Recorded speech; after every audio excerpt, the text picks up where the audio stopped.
안녕하십니까. 반갑습니다. 늘 듣기만 하다가 이렇게 사연을 쓰게 되니 엄청 긴장도 되고 쑥스럽고 그렇네요. 이게 그냥 가볍게 봤는데 역시 제 이야기를 누군가에게 한다는 것이 쉬운 일은 아닌가 봅니다. 그럼에도 불구하고 제가 이 글을 쓰게 된 이유는 뭐냐, 곧 태어날 제 아이와 아이를 낳게 될 제 아이의 엄마인 아내에게 조그만 이벤트이자 선물이 되고자 이 사연을 쓰게 되었습니다. 그러니까 관계자 여러분, 제 글 꼭 발탁해 주셔야 합니다. 아, 그러고 보니 제 소개가 늦었네요. 저는 이제 막 30대 중반으로 들어선 대한민국의 검사이자 건강한 남성입니다. 결혼한 지는 할수록 2년이 되었고, 사랑하는 아내가 아이를 임신한 지는 8개월이 되어가고 있습니다.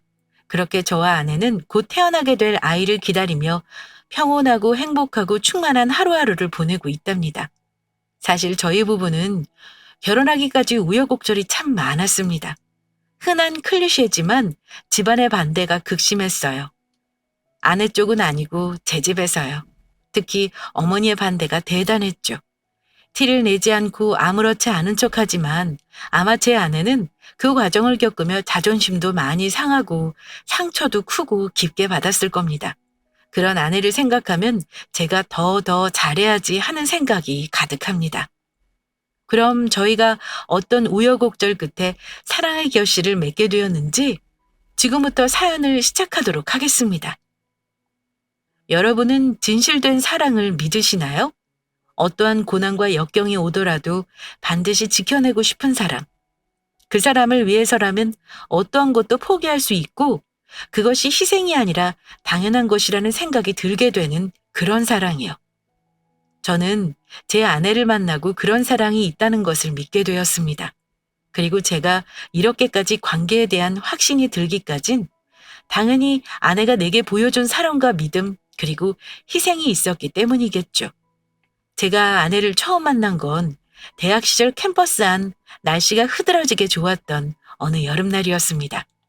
방학이었고 처음 대학에 입학할 때부터 로스쿨 진학이 목표였던 저는 그날도 학교 도서관에서 열심히 썩어가고 있었습니다. 그런데 그날따라 정말 공부가 하기 싫더군요. 하늘은 너무 푸르고 나무는 울창하고 상당한 계획형 인간이었던 저는 오늘 정해둔 목표치의 공부를 해야만 했습니다. 하지만 그날따라 왜인지 그러고 싶지 않더군요. 그래, 잠시 쉬면서 머리를 식히고 그 후 조금 더 속도를 올려보자는 생각을 하게 되었습니다. 그 당시 제가 다니던 학교는 캠퍼스가 상당히 큰 편이었는데 여기 한 바퀴를 돌면 기분 전환도 되고 굳은 머리도 좀 풀릴 것 같더군요. 게다가 운동이 필요하기도 했고요. 그 순간에도 저는 머릿속으로 계산을 했죠. 대략 길게 잡아 1시간 동안 산책 후 따로 빼놓은 식사 시간을 없애면 되겠다 싶더군요. 저는 그렇게 계획을 잡고 도서관을 나섰습니다. 식사를 대체할 칼로리가 높은 음료를 한 잔 시켜들고 산책길에 나섰습니다. 푸른색의 나무도 보고 높고 청아한 하늘도 보고 맑은 공기도 들이마시고 오랜만에 여유를 만끽하며 걷고 있을 때였습니다. 무심코 고개를 돌린 곳에 그녀가 있었어요. 벤치에 앉아 책을 읽고 있는 여자였는데 무척 소박한 옷차림에 화장기 없는 얼굴로 굵은 책에 집중하고 있더군요. 흘러내린 머리카락을 귀 뒤로 꽂아 넣으면서요. 전 순간 정말 홀린 듯이 그녀가 앉은 벤치 끝에 멀찌감히 앉았습니다. 부지런히 걸어야 목표한 시간에 다시 도서관에 도착할 수 있었지만 제 머릿속엔 이미 미리 짜놓은 계획 따윈 사라진 후였죠. 저는 최대한 자연스럽게 앉아 힐끔힐끔 그녀를 관찰했습니다. 그녀는 제가 옆에 앉은지도 모르고 책에 몰두해 있었습니다. 대체 무슨 책이길래 저렇게 집중한 걸까 갑자기 궁금해지더군요. 사실 지금 생각해보면 그냥 제 시선을 단숨에 사로잡은 그녀가 너무도 궁금했던 거겠죠. 하여튼 그녀가 넘기는 책을 유심히 보던 저는 푹 하고 웃음을 터뜨리고 말았습니다. 만화책이었어요. 만화책을 그렇게 진지한 모습으로 보고 있다니 엉뚱한 그녀의 모습이 저의 호기심을 자극했습니다. 꽤 크게 웃었는데 그녀는 그 웃음도 듣지 못한 듯 심각한 얼굴로 책의 다음 페이지를 넘겼습니다. 그런데 갑자기 엥 하고 날아든 모기가 그녀의 하얀 팔에 앉았습니다. 그리고는 만나게 피를 쪽쪽 빨더군요. 순간 따가움을 느낀 건지 찰싹 제 팔을 때리더군요. 그리곤 그 팔 부위를 벅벅 긁어대기 시작했습니다. 아, 세상에. 전 그런 그녀가 귀여워 보이기 시작했습니다. 진지한 얼굴로 대학 벤치에 앉아 만화책을 보다가 모기에 물려 팔을 긁어대는 여자라니. 지금 다시 생각해도 너무 매력적이라 심장이 두근두근 뜁니다. 그때 저도 그랬어요. 저도 이해할 수 없었는데 순간 팔을 긁는 그녀의 등 뒤로 밝은 후광이 비치더군요. 마치 세상의 모든 빛이 그녀에게 몰려 뒤에 후광을 만들어주는 듯 했죠. 맞아요. 그냥 전 한눈에 그녀에게 반한 거예요. 반해서 그녀의 모든 행동이 다 예뻐 보였던 거죠. 게다가 운명이란 게 그런 걸까요? 때마침 제 바지 주머니엔 벌레에 물렸을 때 바르는 연고까지 있었습니다. 이를 운명이 아니라면 뭐라고 표현할 수 있을까요? 저는 용기를 내 그녀에게 불쑥 연고를 내밀었습니다. 팔을 긁던 그녀가 드디어 만화책에서 눈을 떼어내 저를 쳐다봤어요. 맑고 검은 눈동자가 저를 비췄습니다. 순간 귓바퀴가 화끈하게 달아오르는 기분을 느꼈어요. 그리고 말 몇 마리가 뛰어다니듯 제 심장이 난장판으로 뛰기 시작했어요. 모기 물리신 거 아니에요? 여기 산이라 모기가 엄청 독해요. 그냥 두면 내일 아마 허벅지처럼 부을걸요? 뻥이었죠. 아무리 독한 모기도 팔을 허벅지처럼 붓게 할 수는 없습니다. 그런데 그녀는 순진한 얼굴로 놀라 제가 건넨 연고를 받아들였습니다. 감사합니다. 그 짧은 한마디가 어찌나 예쁘던지 마치 천사의 노랫소리 같았습니다. 여기 엄청 모기 많은데 괜찮으면 저랑 산책하실래요? 용기를 낸 음성이 잘게 떨렸습니다. 제 음성에 그녀는 작게 웃으며 고개를 끄덕였고요. 그리고 저흰 함께 산책을 시작했습니다. 이미 제가 계획해둔 시간은 저만치 지나갔었지만 난생 처음으로 계획이 어그러져도 짜증나지 않았어요. 오히려 기뻤습니다. 어느새 제 발걸음은 군뱅이처럼 느려져 있었죠. 그녀와의 소중한 시간이 더 더디게 흐르길 바랬죠. 제가 모기에게 감사하게 될 줄이야. 그렇게 생각하며 그녀와의 산책은 이어졌고 자연스럽게 대화가 시작되었어요. 알고 보니 그녀는 저와 같은 학교 학생이 아니었어요. 집안 사정이 어려워 고등학교만 졸업하고 지금은 취업해서 회사에 다니고 있다고 하더군요. 부유한 집에서 자라서 모자란 것 없이 산 전 그런 그녀가 대단하다고 생각했어요. 같은 나이인데 그런 선택을 할 수 있다는 게 존경스럽기도 했고요. 넓기만 하던 학교는 왜 이리 좁은지 그녀와의 산책은 그렇게 끝이 났습니다. 그녀는 아프신 어머니 약과 식사를 챙기러 들어가 봐야 한다고 하더군요. 전 용기를 내 연락처를 물어봤고 그녀는 제 용기에 응답하듯 연락처를 줬어요. 전 아쉬운 마음으로 그녀를 보냈습니다. 저희는 밤새 연락을 주고받았고 몇 번의 만남을 더 가진 후 연애를 시작하게 되었습니다. 연애 후 자연스럽게 알게 된 그녀의 사정은 더 안 좋았어요. 아버지는 일찍 여위였고 어머니와 단둘이 가난하게 살다가 얼마 전 어머니가 대장암 판정을 받고 병원에 계시다고 하더군요. 어려운 집안 형편에 변변히 들어놓은 보험도 없어서 그 병원비를 그녀가 다 감당하고 있었어요. 당연히 회사에서 받은 월급으론 모자라 저녁엔 커피숍에서 아르바이트도 하고 있더라고요. 저와 처음 만난 그날은 회사 외근으로 학교에 왔다가 시간이 남아 정말 간만에 여유를 즐기고 있었던 거고요. 만약 그녀가 외근 후 바로 돌아갔다면 우린 만날 수가 없을 뻔한 거예요. 정말 눈앞이 아찔하더군요. 어쨌든 이런 환경에도 그녀는 참 씩씩했어요. 정말 밝고 긍정적이어서 늘 부정적이고 시니컬한 저를 많이도 부끄럽게 만들었습니다. 정말 배울 것이 많은 여자였죠. 전 그런 그녀가 너무 대견하고 자랑스러웠습니다. 그런데 문제가 있었어요. 항상 바쁜 그녀 덕분에 데이트가 원활하지 않았거든요. 그래서 전 좋은 방안을 마련했어요. 저녁이면 그녀가 일하는 커피숍에서 공부를 시작한 거죠. 그렇게 저희는 정말 예쁜 연애를 이어갔습니다. 그녀와 보내는 하루하루가 너무 행복했고요. 그러던 어느 날, 안 그래도 노곤한 그녀의 인생에 커다란 시련이 닥치고 말았습니다. 긴 투병 생활을 하시던 어머니가 끝내 돌아가시고 만 거예요. 전 소식을 듣고 급히 장례식장으로 향했어요. 그녀는 하얀 상복을 입은 채 저를 맞았습니다. 그 사이 몰라보게 수척해진 모습에 가슴이 아팠습니다. 그러나 저를 더 아프게 했던 건 휑한 장례식장과 혼자 덩그러니 장례식장을 지키는 그녀였어요. 그녀는 정말 세상에 혼자 남게 된 겁니다. 전 모든 장례 의식이 끝날 때까지 그녀의 곁을 지켰어요. 그리고 그녀는 납골당에서 돌아오는 길 버스 안에서 무너져 내리더군요. 그녀는 억지로 흐르는 울음을 참았습니다. 전 그런 그녀를 곁에서 조용히 안아주었어요. 울어, 정화야. 울어도 돼. 내 앞에선 그래도 돼. 그제야 정화는 제 품에 안겨 엉엉 아이처럼 소리내 울었습니다. 전 마음이 찢어졌습니다. 당장 대학생인 제가 그녀에게 해줄 수 있는 게 없다는 것에 좌절했죠. 그렇게 그녀는 철저한 혼자가 되었고 전 그런 그녀의 곁을 늘 지켜주었습니다. 그것밖에 제가 해줄 수 있는 것이 없었습니다. 하지만 그녀를 평생 지켜주겠다, 그녀와 평생 함께 있겠다 결심하게 된 건 장례식이 끝나고 2달째 되던 날이었어요. 2달 동안 그녀는 정말 놀라울 정도로 잘 지냈습니다. 의젓하다 못해 의연했죠. 전 그런 그녀의 모습에 내심 안심했어요. 다행이라 생각했죠. 어린 마음에 정말 다 괜찮아진 건가 안도했습니다.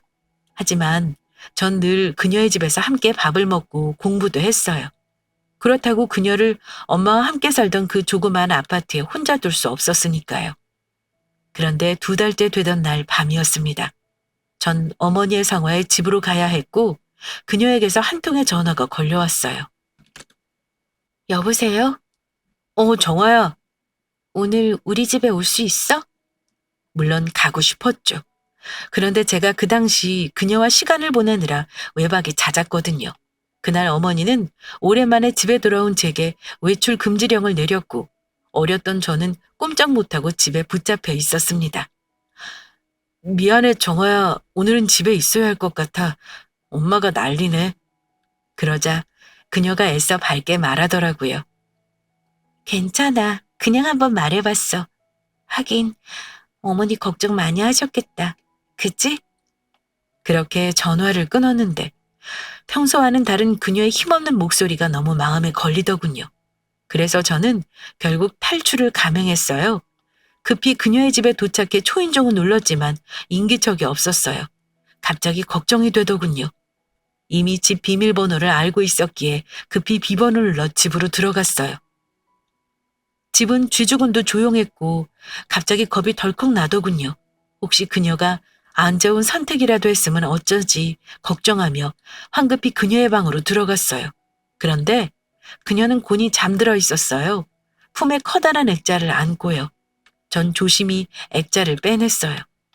사진 속 중년 여성의 본 저의 가슴은 미어지고 말았습니다. 정화 어머니의 영정사진이었습니다. 순간 저는 울컥했습니다. 그리곤 지금까지 의젓했던 그녀가 사실은 버티고 있었다는 사실을 깨달았어요.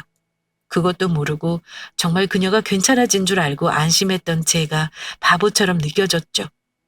자고 있는 천사 같은 얼굴을 보자 미안함과 함께 눈시울이 붉어졌어요. 그때였어요. 잠에서 깨어난 그녀가 절 쳐다보더군요. 창희야, 못 온다더니 언제 왔어? 전 그녀의 앞에서 눈물을 보이고 싶지 않아 황급히 화장실로 뛰어들어갔고 한참을 울고야 눈물을 그칠 수 있었습니다. 전 화장실을 나가 그녀를 품에 꽉 안았습니다. 창희야, 왜 그래? 당황해하는 그녀를 향해 전 말했어요. 내가 평생 너 지켜줄 거야. 절대 너 혼자 울게 안 할 거야. 그건 저의 맹세였어요. 무슨 일이 있어도 이 여자는 내가 지켜야겠다 결심했죠. 그리고 한참이나 제가 들어가 있던 화장실에 가변기에 산처럼 쌓인 휴지를 본 그녀는 웃음과 함께 눈물을 쏟아냈습니다. 제가 화장실에 틀어박혀 울었다는 사실을 안 거죠. 야, 류창이, 너 울었어? 여기서? 아니야, 나 안 울었어. 그냥 코 푼 거야. 그러자 그녀가 울며 웃으며 절 꼭 안더군요. 너, 나 지켜준다는 말 절대 잊으면 안 돼? 당연하지. 그러나 그 결심이 무색하게 전 나라를 지키러 가야 하는 신세가 되었습니다. 젠장. 이병 통지서가 온 거예요. 어차피 누구나 가야 하는 군대였고 언젠간 갈 걸 알고 있었지만 어머니를 잃은 지 얼마 되지 않은 그녀와 2년을 떨어져 있을 생각을 하니 눈앞이 깜깜하더군요. 제 생각은 복잡했습니다. 정말 나 없이 2년 동안 괜찮겠어? 그리 묻자 그녀가 웃으며 그러더군요. 당연하지. 나 씩씩한 거 몰라? 알지. 아는데 제 걱정은 그것뿐이었어요. 전 쭈뼛거리며 말했습니다. 군대에서 헤어지는 커플 많다던데. 전 솔직히 걱정이 가득했어요. 제 눈에 이렇게 예쁜 그녀가 다른 남자들 눈에는 안 예쁠 리 없잖아요. 그러나 그녀는 제 손을 꼭 잡으며 생긋 웃으며 대답했어요. 네가 날 평생 지켜준다고 했던 날 나도 결심했어. 나 평생 이 남자 곁에 있어야지라고. 고작 2년은 평생 함께할 우리 인생의 짧은 순간일 뿐이야. 그때 절 바라보던 그녀의 눈빛이 얼마나 웅골지던지 깊은 신뢰감을 가질 수밖에 없었습니다. 그렇게 저는 군대에 갔고 그 기간 그녀는 약속처럼 변함없이 절 기다려 주었습니다. 공부를 위해 필요한 서적도 사서 보내주고 영양제, 생필품도 모두 다 말하지 않아도 챙겨주었죠. 하루는 제가 운동을 시작했다고 하니 보충제와 그 외의 영양제를 바리바리 사서 보냈더라고요. 넉넉하지 않은 사정을 뻔히 아는데. 정아야, 이거 왜 보냈어? 너도 돈 나갈 곳 많잖아. 한두 푼 하는 것도 아닐 텐데. 괜찮아. 그 정도 돈은 나도 있어. 그 안에서 답답할 텐데 운동하면서 스트레스라도 풀어. 그리고 나도 몸짱 남친 한번 가져보자. 라며 웃는 여자였죠. 전 정말 여자복은 타고났구나 생각했답니다. 또한 늘 절 보러 면회를 와주었어요. 불안하던 저의 마음은 그녀를 향한 확신으로 변해갔습니다. 지극정성인 그녀의 뒷바라지를 지켜보던 군대 모든 사람들이 부러워할 지경이었으니 뭐 더 말해봤자 입 아플 정도의 희생이었죠. 아마 그때 절 위해 월급의 5분의 1은 쓰지 않았을까 생각합니다.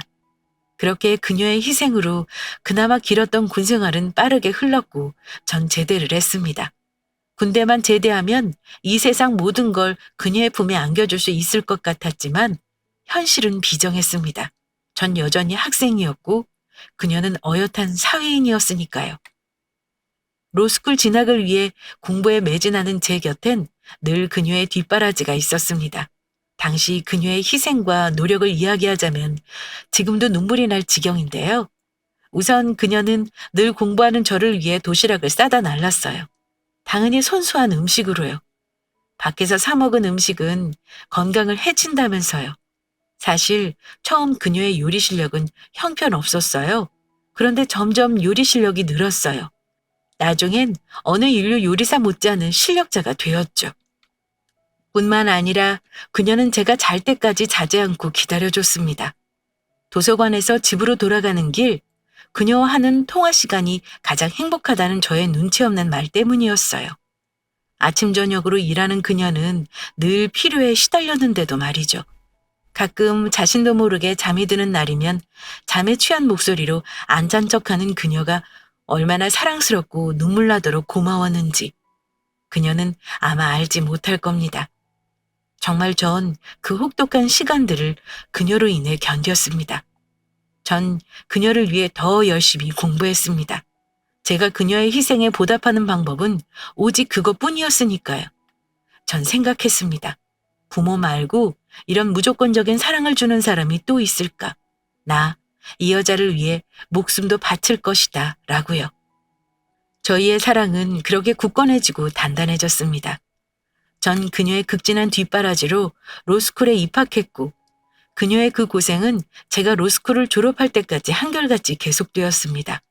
전 그런 그녀에게 힘을 얻어 좋은 성적을 유지했으며 곧 검사 임용 시험에 합격했습니다. 그리고 그 사실을 그녀에게 가장 먼저 전했습니다. 정아야, 나 합격했어. 정말? 자기야, 축하해. 하며 눈물을 쏟아내는 그녀를 보니 아, 내가 이 모습을 보고 싶어서 이렇게 고생했구나 라는 생각이 들더군요. 전 바로 정화를 번쩍 안아 들었습니다. 그리고 품에 꼭 안아 넣으며 말했죠. 그래봤자 공무원 박봉을 받겠지만 그래도 네가 고생하지 않고 살게 해줄 거야. 창희야. 전 정화를 올려다보며 말했습니다. 지금까지 몇 번이고 하고 싶었지만 내가 아무것도 가진 것이 없어서 할 수 없던 그 말을 이 순간을 위해 참았어. 나랑 결혼해줘, 정화야. 그녀는 그렇게 제게 안긴 채 한참 울었습니다. 그간의 세월들이 눈앞을 스쳐 지나가는 모양이었어요. 아마 그녀가 2kg만 더 나갔으면 못 버텼을 만큼 오랜 시간 전 오열하는 그녀를 안아들고 달랬죠. 제가 검사 임용에 합격한 것을 기뻐한 건 비단 그녀뿐이 아니었어요. 저희 부모님 또한 무척 기뻐하셨어요. 사실 저희 집은 돈은 좀 있는 집안이었으나 부모님의 학벌은 낮은 편이었거든요. 아무래도 학벌에 대한 갈증이 있었고 그 갈증을 두 분의 아들인 제가 채워드린 거죠. 그러니 얼마나 자랑하고 싶었겠습니까? 정말 지금 생각해도 창피하지만 동네에 방을 붙이실 만큼 좋아하셨습니다. 그리고 부모님은 온 가족 친지들을 모아놓고 성대한 파티를 벌이셨죠. 허울은 제 축하 파티였으나 실상은 부모님이 아들을 얼마나 잘 키워놓았는지 그래서 이 아이가 어떻게 되었는지 자랑하고 으스대는 자리였습니다. 전 불편한 마음이었고 참석하고 싶지 않았지만 그 자리에서 참석해야 했어요. 왜냐하면 그날 정아와의 결혼을 선언하려던 계획이었거든요. 아직 정아를 못 보시고 이야기만 들으신 부모님에게 결혼 결심을 말씀드리고 그 후 정아를 정식으로 소개해드릴 생각이었어요. 파티는 서울 고급 호텔 뷔페를 빌려 시작되었습니다. 나쁘끄런 방이 여기저기 붙어있고 저희 부모님은 어느 날보다 더 멋지게 빼어있고 자리에 참석하셨습니다. 그리고 전 어머니가 사주신 양복을 껴입고 그 자리에 나타났죠. 친지들만 모인다고 했던 자리였는데 낯선 얼굴들이 많이 보였습니다. 아무래도 아버지 사업 관련 인사들도 자리에 참석한 모양이었어요. 저는 불편한 마음으로 구석에 서 있었습니다. 그때 부모님이 단상 위로 올라가셨어요. 안녕하세요. 저는 이제 곧 검사가 될 류창희의 어머니 되는 사람입니다. 이렇게 자리해 주셔서 감사합니다. 이렇게 유난을 떨 일인가 싶었지만 얼마나 좋으면 그러실까 하며 전 부끄러움을 참고 있었습니다. 그리고 절 끝내 단상 위로 부르셨죠. 전 어버버하며 인사했고 짧은 인사 후 자리에서 내려왔습니다. 어느새 맺힌 식은땀을 닦으며 샴페인을 집어들었습니다. 그런데 그때 무척 고급스럽게 차려입은 젊은 여자가 절 향해 방긋 웃더군요. 좀 힘드셨겠어요? 전 갑자기 말을 거는 낯선 여자에게 경계심을 느끼며 짧게 대답했습니다. 아, 네. 그러자 그 여자가 제게 한 발짝 다가서며 말하더군요. 이야기 많이 들었어요. 사진보다 실물이 더 잘생기셨네요. 사진? 이야기? 이게 다 무슨 소린가 싶어 전 여자의 얼굴을 유심히 살폈습니다. 혹시 나라는 사람인가? 하지만 여자의 얼굴은 낯설기만 했죠. 절 아세요? 제가 그리 묻자 여자가 픽 웃으며 대답하더군요. 잘 알죠. 저희 아버지 사익감이신데. 네? 순간 무슨 소린지 영문을 알지 못해 정신이 멍해졌습니다. 그때였습니다. 어머니와 아버지 그리고 낯선 중년 남성이 제게 다가오더군요. 둘이 벌써 인사했어? 여기 김 사장님 따님분이셔. 천천히 소개하려고 했는데 둘이 벌써 이야기를 하고 있네. 하며 어머니가 호호호 웃으시더라고요. 그러자 옆에 김 사장이란 사람도 함께 웃더군요. 흐뭇하게요. 전 부모님의 얼굴을 번갈아 바라보았습니다. 이게 다 무슨 소린지 전 빠르게 상황 파악이 되더군요. 저와 이 여자를 결혼시킬 생각이었던 거죠. 그리고 이 자리를 통해 자연스럽게 첫 만남을 추진한 것일 테고요. 분명 부모님은 정화의 존재를 알고 있었습니다. 뿐만 아니라 정화가 제 뒷바라지를 어떻게 했는지도 너무 잘 알고 있었죠. 정화가 제 뒷바라지를 할 때 어머니와 아버지는 골프 여행을 다니고 운동과 자기 관리를 하면서 인생을 즐기셨으면서 이제 와서 돈 많은 집딸과 결혼시키려고 하다니 전 정말 부모님께 깊은 실망감과 함께 분노를 느꼈습니다. 그렇게 전 어거지로 그 여자와 둘이 마주 앉게 되었습니다. 전 건성으로 잡은 포크로 음식을 툭툭 건드리며 싫은 티를 냈고 여자는 그런 절 보며 웃더군요. 아예 모르셨나 봐요? 오늘 이런 자리 마련될 거? 네, 몰랐습니다. 근데 보통 검사되고 판사되면 이런 선짜리 엄청 많이 들어오지 않아요? 글쎄요, 전 관심 없어요. 그러자 그 여자가 천연덕스럽게 말하더군요. 그럼 지금부터 관심 가지시면 되겠네요. 전 황당했어요. 얼굴도 예쁘장하고 멀쩡한 여자가 무슨 조선시대도 아니고 집에서 정해준 사람과의 결혼을 덤덤하게 받아들이는 게 우스웠죠. 전 퉁명스럽게 대답했습니다. 싫은데요?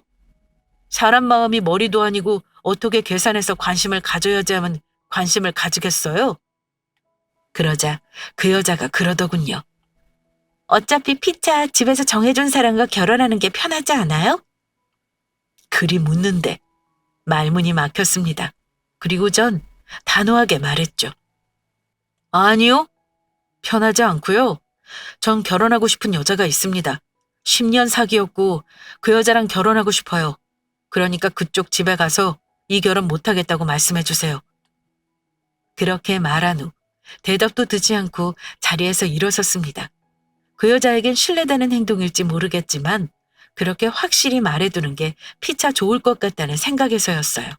그리고 전 집으로 돌아와 부모님을 앉혀놓고 진지하게 말했죠.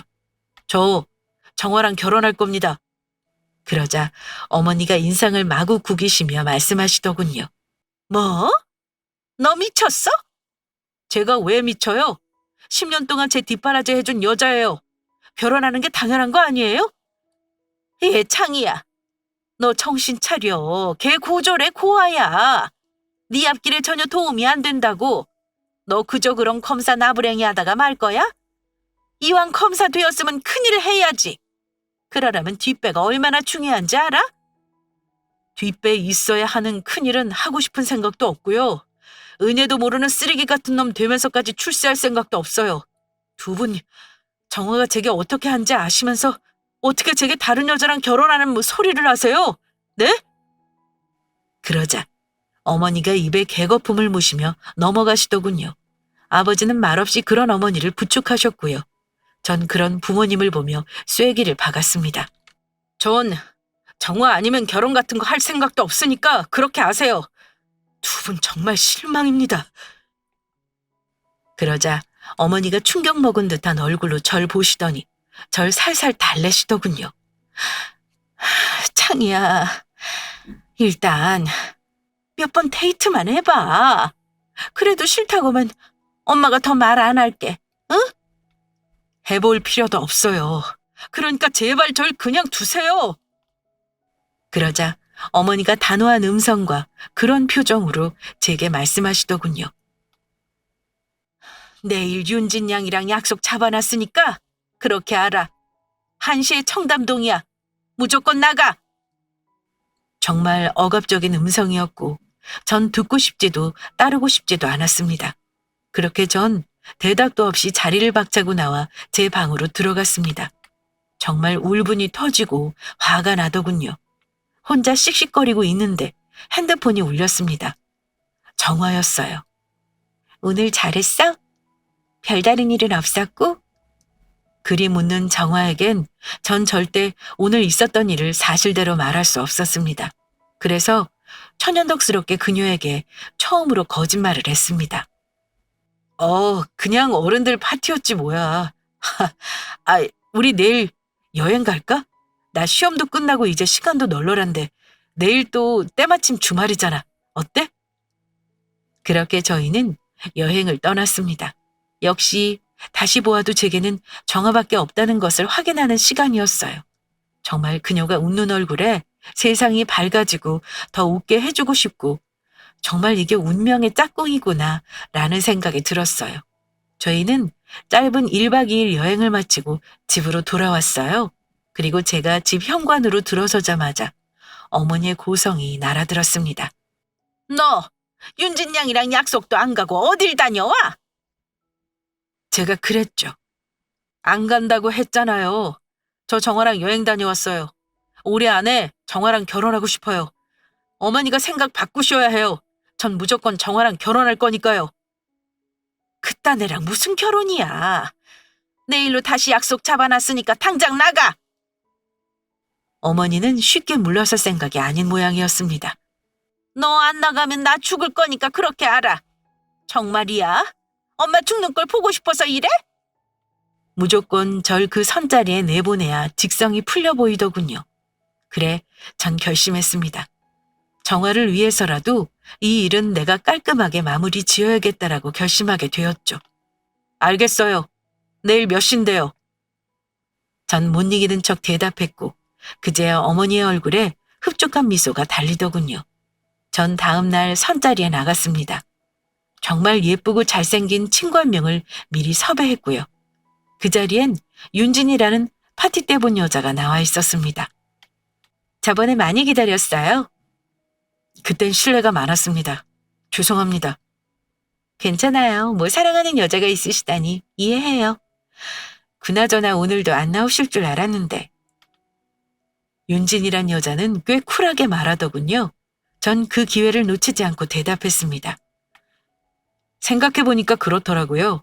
사실 결혼이라는 게 그냥 사회적 약속일 뿐인데 똑똑하게 하는 것도 좋겠다 싶기도 하고요.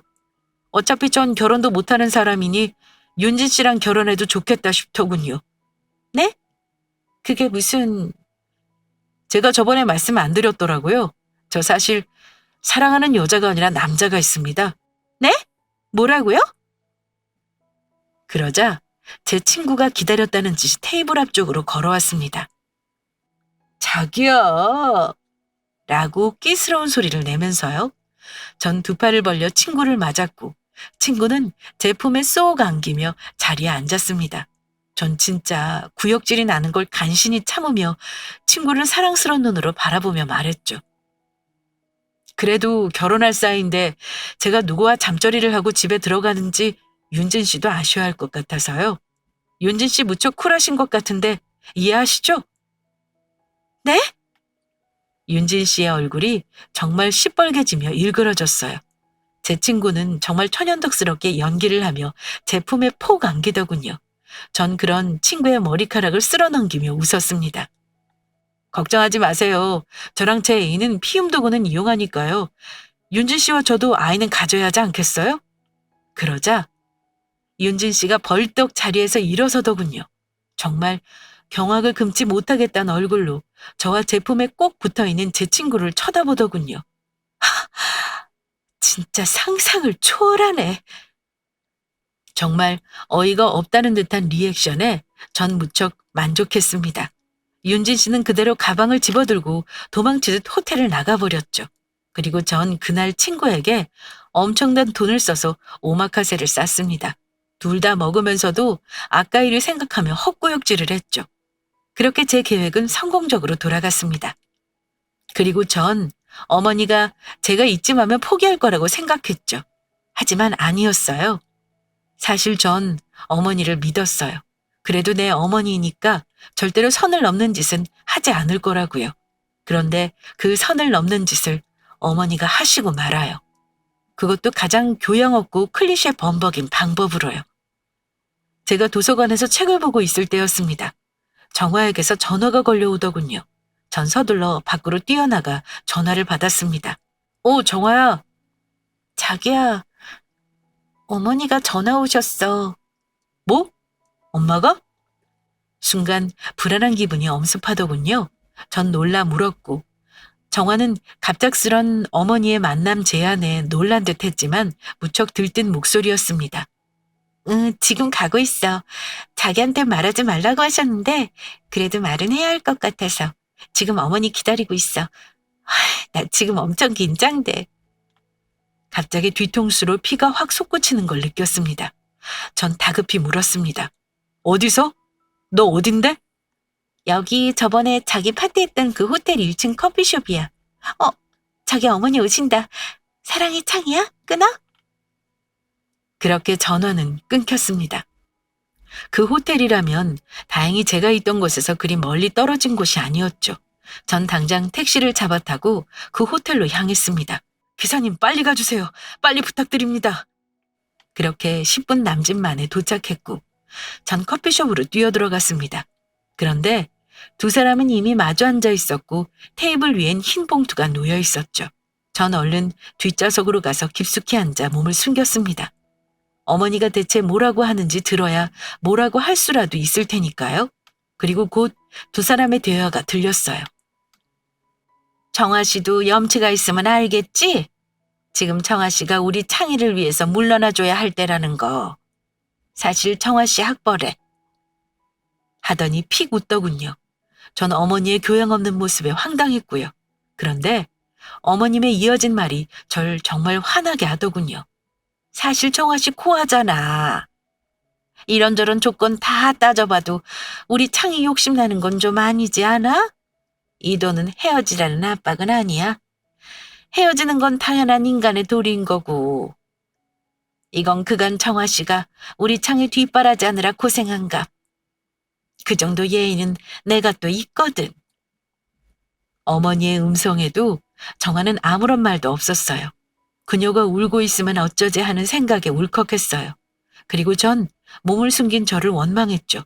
그냥 어머니가 저 말을 해서 정화에게 상처 주기 전에 두 사람의 대화를 막았어야 했는데 지금이라도 말려야겠다는 생각에 몸을 일으키려 할 때였습니다. 생각보다 돈이 적어요. 정화의 당찬 목소리가 들려왔습니다. 뭐? 3억이 적어? 네, 적어요. 그렇지 않아요? 어머님은 창의 가격이 3억이라고 생각하시는 거예요? 전 아니에요. 전 한 300억쯤은 받아야 헤어질지 말지 고민해 볼 것 같아서요. 300억 준비되면 그때 다시 전화 주세요. 정말 내 여자 아니랄까봐. 정말 대단히 시원하게 어머니에게 한 방 먹이더군요. 어머니는 정말 이게 라는 말만 더듬더듬 되풀이할 뿐 말문이 막히신 건지 대꾸도 못하시더라고요. 제가 괜한 걱정을 했더라고요. 이렇게 당차고 멋진 여잔데 이 정도는 멋지고 우습게 해치울 수 있는 사람인데 전 벌떡 자리에서 일어섰습니다. 제 갑작스런 등장에 어머니도 정화도 무척 놀란 듯한 표정이더라고요. 어머니, 정말 최악이시네요. 당신이 날 낳은 어머니가 맞는지 정말 의심스러울 정도로 몰상식하셨어요. 저 진짜 실망했습니다. 뭐가 어쩌고 어째? 난 다 너를 위해서. 어머니의 고함에 전 정화의 손목을 낚아채 잡았습니다. 정화야 일어나. 여기서 이런 대접 받을 이유 없어. 창이야. 정화는 놀란 듯 잠시 머뭇거리다가 자리에서 일어섰어요. 어머니, 저 어머니랑 다신 보고 싶지 않아요. 지금까지 키워주셔서 감사했습니다. 전 그 길로 정화의 손을 끌고 그 호텔 커피숍을 나왔습니다. 전 조용한 곳으로 가서 정화에게 무릎을 꿇었어요. 정말 미안해, 정화야. 네게 이런 꼴 보여서 너무 창피하고 면목이 없다. 어머니가 한 말은 다 잊어줘. 그러자 정화가 저를 향해 몸을 낮춰 앉더군요. 아니야, 창이야. 네가 잘못한 게 아니잖아. 난 괜찮아. 상처도 많이 받았을 테고 자존심도 엄청나게 상했을 텐데 정화는 정말 괜찮다는 듯 저를 향해 웃어주었어요. 어떻게 이런 여자를 사랑하지 않을 수가, 배신할 수가 있겠습니까? 전 그런 정화를 제 품에 꼭 끌어안았습니다. 전 부모님과 철저하게 인연을 끊었습니다. 정화는 말렸지만 제 결심은 확고했죠.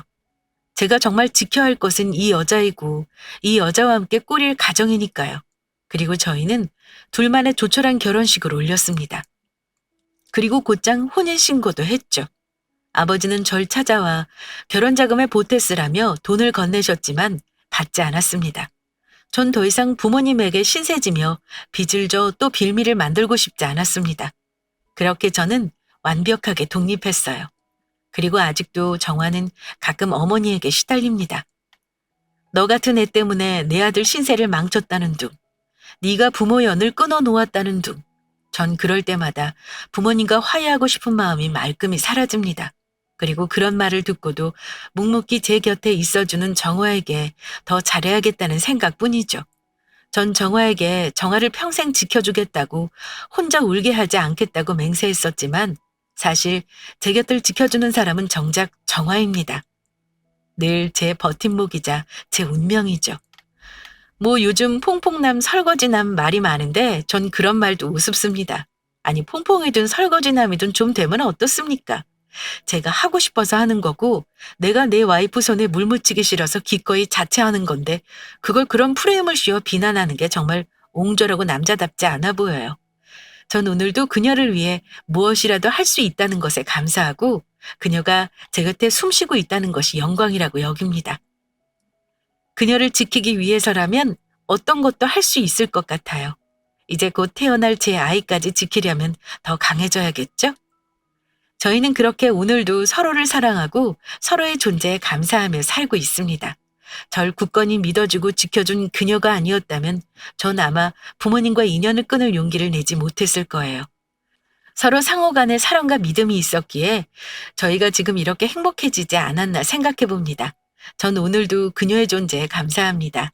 제 인생을 완성해준 그녀가 있기에 오늘도 멋진 하루를 살 수 있을 테니까요.